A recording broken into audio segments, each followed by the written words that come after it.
Kulandzela kuvela kwendzaba yokuthi ke induna yenkundla yaseKwaluseni ihole ke emaphoyisa ke eMango bahamba ke bayahlukubeta sona ke sive sakhona ke embi kwakhe.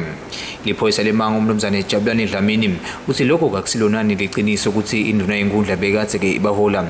Bona ke bebakathe batihambela naso ke sive kuyafuna tona ke tigange kuyo lendzawo yasembi kwakhe. Kulandzela ukuthi amaphoyisa ke eMango athole lona ke lehanga ukuthi leti gange lehlasela bona ke bantu basembi kwakhe naseKwaluseni ngato ke tibhamu tikulelinye ke likhaya. Dlamini uthi bathi bathuthana nalo ke likhaya leti gange itaphuma ke tabaleka lokuyindlu le ndaba babona ukuthi vele tilapha ke ekhaya bathi bafika khona ke ekhaya bavele ke baphenyisisa ukuthi ingabe kude lamanye ke mazibithi kula khona nekuthi kubucala ukuthi abantu bahlale nato ke tigange lokwekwenteka kululamalanga la lesuka kuwo amaphoyisa eMango athola luhanga lwetigebengu leti lesetende likhongeqhunga lwemaqala khona embi kwakhe nangalapha ngisho eKwaluseni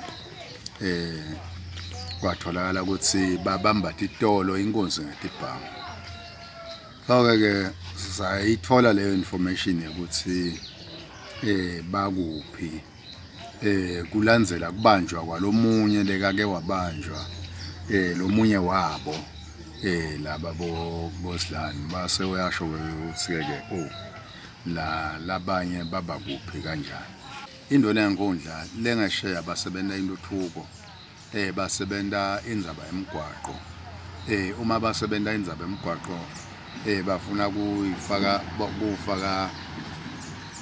le top based lesho ukuthi bese ayikhanza lapho basebenta lokho hayi ukuthi mhlambe ihambe seyasijoyina yini azange kuze kwendeke lokho ngithi nje angikuqaqise esivele vele uma ngabe kuyawuthi kube nebantu labagangako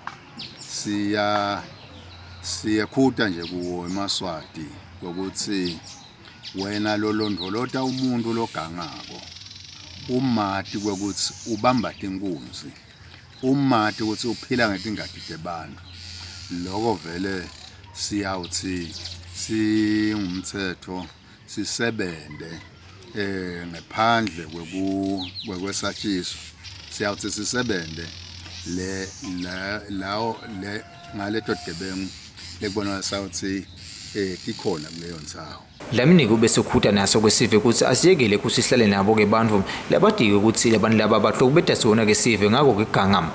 Itindzabeni temsakato yeMaswati Channel ngingeri Khalus ngiseKwaluseni.